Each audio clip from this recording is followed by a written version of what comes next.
Good morning students, welcome back. Now we start your new chapter, theory of supply. अभी तक जब हम बात कर रहे थे वो डिमांड के बारे में बात कर रहे थे, एक प्रोड्यूसर का यानी एक प्राइस के साथ हम डिमांड का रिलेशन देख रहे थे कि प्राइस और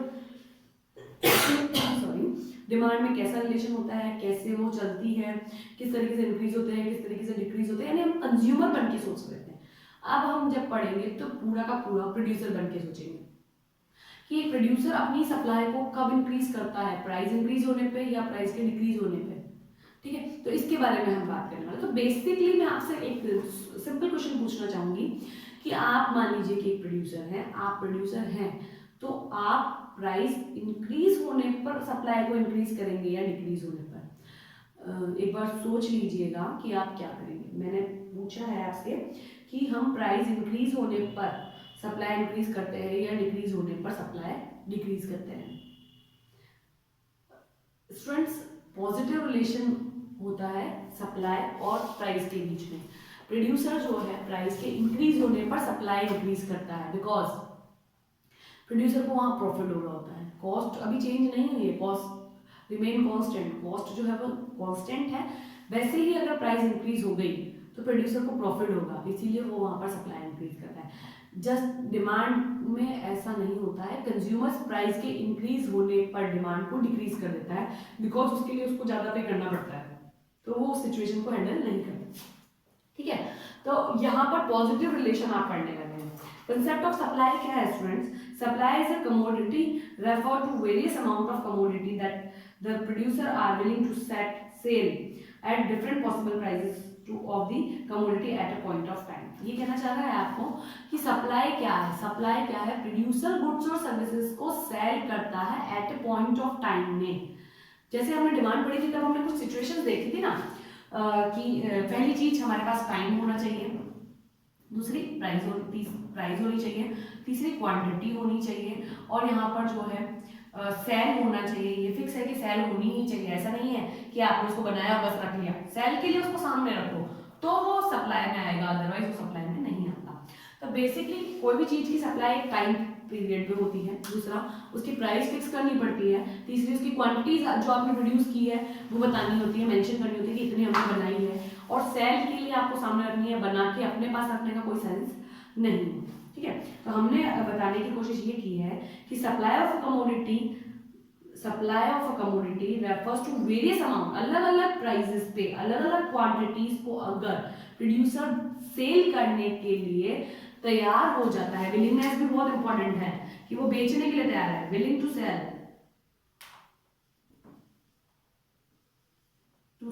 ठीक है।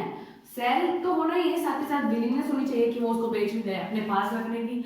जैसे होता है ना, बहुत सारे प्रोड्यूसर्स की कुछ चीज पसंद की आ गई, उसको सेल नहीं करेंगे, वो अपने पर्सनल यूज के लिए रखते हैं, तो वो उस समय वो प्रोड्यूसर की तरीके से नहीं सोच रहे हैं, प्रॉफिट उसके दिमाग में नहीं चल रहा होता है। ठीक है, तो वो चीज हो गई।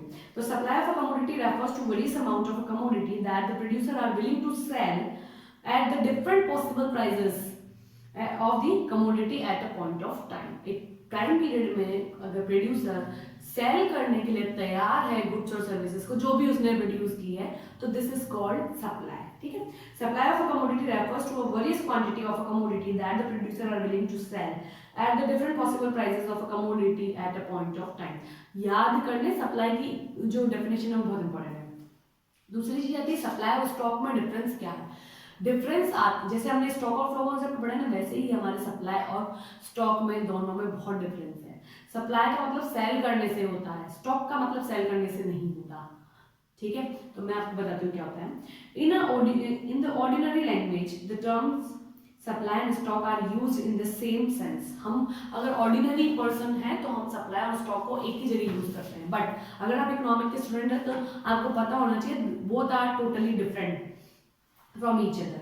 In economics, their terms have different meaning. Stock of a commodity refers to total quantity of the commodity which is available with the producer at a point of time. एक eight a point of time producer जितनी भी goods और services को produce कर लेता है वो है स्टॉक। स्टॉक का मतलब होता है कि आपके गोदाम में माल पड़ा है, ना तो वो बिकने के लिए तैयार है, ना ही आप उसको बेच रहे हो, ना ही कुछ और। एक पीरियड ऑफ टाइम, एक पॉइंट ऑफ टाइम में, पीरियड ऑफ टाइम नहीं, पॉइंट ऑफ टाइम में हम स्टॉक को मेजर करते हैं। तो मैंने कहा कि 8 बजे मेरे गोदाम में इतना माल था, तो वो चीज हो गई मेरी स्टॉक, बिकॉज एक पॉइंट ऑफ टाइम में मेजर कर रही हूँ, और दूसरी चीज स्टॉक है, सेल नहीं किया गया है, ठीक है। This stock is meant both for the present as well as the future sale. Stock का मतलब आपको बताता है कि प्रेजेंट टाइम में इतना माल है और फ्यूचर के लिए सेल किया जाएगा, क्योंकि अभी वो सेल नहीं हुआ है, ठीक है। Supplier refers to the part of stock which the producer is presently ready to sell at the given price.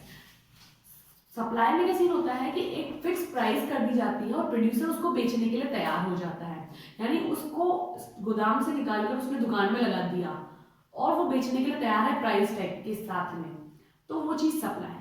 Basically stock पे प्राइस रिलेशन नहीं रखती, बट सप्लाई में प्राइस रिलेशन रखती है।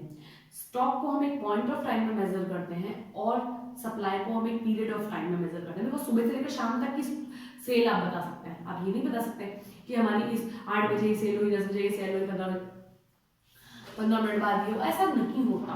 तो सप्लाई को हम पीरियड ऑफ टाइम में मेजर करते हैं और स्टॉक को हम पॉइंट ऑफ टाइम में। स्टॉक कभी भी सेल होने के लिए रेडी नहीं होते हैं, सप्लाई का मतलब सेल होने के लिए रेडी हो जाना होता है। और हम ये कहेंगे कि स्टॉक है जो ऐसी चीज है जिसका प्राइस से कोई रिलेशन नहीं होता है, बना दी बस बात खत्म। और सप्लाई जो होती है वो प्राइस से बहुत मैटर करती है, प्राइस के साथ ही सेल करने के लिए तैयार की जाती है, ठीक है। Producer is presently ready to sell at the given price. Suppose the stock of wheat with the producer is 100 tons, 100 ton, and the prevailing price is 500 per ton. If at the price the producer is ready to sell 10 ton of wheat, then the supply of wheat is 10 ton only. If the price rise to 600 per tons and the producer is ready to sell 50 tons of wheat, then the supply will be 50। ये कहना चाह रहा है कि जब आप उसको बेचने के लिए तैयार हो जाते हैं तब ही उसको सप्लाई में आप काउंट करेंगे, अदरवाइज उसको स्टॉक में काउंट किया जाएगा। तो एक डिफरेंस आपके आता है सप्लाई और स्टॉक के बीच में, इसको आप बहुत अच्छे से पढ़ें बिकॉज इंपॉर्टेंट है। सप्लाई और स्टॉक क्या होता है? Supply refers to different quantity of a commodity which a producer ready to sell at different possible prices of that commodity at a point of time। एक टाइम पीरियड में supply को cell करने के लिए price के साथ में अगर प्रोड्यूसर तैयार है तो वो सप्लाई होगी। स्टॉक में ऐसा नहीं होता। Stock refers to total quantity of commodity available the producer for the present and future में। स्टॉक का मतलब ये होता है कि आपने बना लिया है, प्रेजेंट में भी आप उसको बेच सकते हैं और फ्यूचर में भी आप उसको बेच सकते हैं, इसकी प्राइस से कोई रिलेशन नहीं होती। Supply is a flow concept, मैंने आपको बताया था सप्लाई एक फ्लो कॉन्सेप्ट है, इसको आप पीरियड ऑफ टाइम में मेजर करते हैं, ठीक है, measured as a period of time. और स्टॉक जो है वो हमारा एक स्टॉक कॉन्सेप्ट है जिसके अंदर आप उसको एक पॉइंट ऑफ टाइम में मेजर करते हैं। फ्लो कॉन्सेप्ट होता है नहीं होता, sorry, stock is not a flow concept. Supply is always related to price of the commodity. Supply हमेशा प्राइस से रिलेशन रखती है, जब आपको उसको बेचना है तो आपको प्राइस मेंशन करना कंपलसरी होता है। But stock not related to price, stock कभी भी प्राइस से रिलेटेड नहीं हो सकता, कभी भी नहीं होता है, ठीक है। तो ये चीज आप ध्यान रखें। अगर आपको कोई प्रॉब्लम आती है आप पूछ सकते हैं। इसके बाद जो है हम सप्लाई एंड क्वांटिटी सप्लाई के बारे में बात करेंगे। इससे रिलेटेड कोई भी प्रॉब्लम आती है आप पूछ लीजिएगा। और सप्लाई को नया चैप्टर है, स्टार्ट करें, पढ़ते रहें। एक चीज और ध्यान रखें, जब आप डिमांड पढ़ रहे थे तो आप कंज्यूमर थे, आप वैसा ही सोचते थे कि नेगेटिव रिलेशन होता है, प्राइस इंक्रीज हो गई, हमको कम देना है, हमको माल नहीं लेना है, डिमांड कम कर देनी है। यहाँ आप अपने आप को एक प्रोड्यूसर की जगह रखकर देखें तो आपको सब कुछ इजीली समझ में आ जाएगा। और मुझे लगता है कि आपको कोई प्रॉब्लम नहीं आएगी, बिकॉज बहुत टफ नहीं है। आप बस दिमाग लगा के पढ़ें, शांत होकर पढ़ें तो आपको समझ में आ जाएगा, ओके। तो अगर कोई भी रिलेटेड प्रॉब्लम आती है आप पूछ लें। प्रोजेक्ट आप बनाना तैयार कर दें। प्रोजेक्ट का जो वर्क है वो मैं आपको बहुत जल्दी ही आपके व्हाट्सएप ग्रुप में अवेलेबल करवा दूंगी। टॉपिक्स मैंने आपको दे दिए हैं, आप कोई भी टॉपिक चूज कर सकते हैं, अपने सीनियर्स से पूछ सकते हैं कि किस तरीके का प्रोजेक्ट आपको बनाना है, किस तरीके की आपको कोई हेल्प चाहिए तो आप अपने सीनियर से भी ले सकते हैं, ओके। तो आप अपना काम करते रहें और कोई प्रॉब्लम आती है तो आप पूछ सकते हैं। Thank you.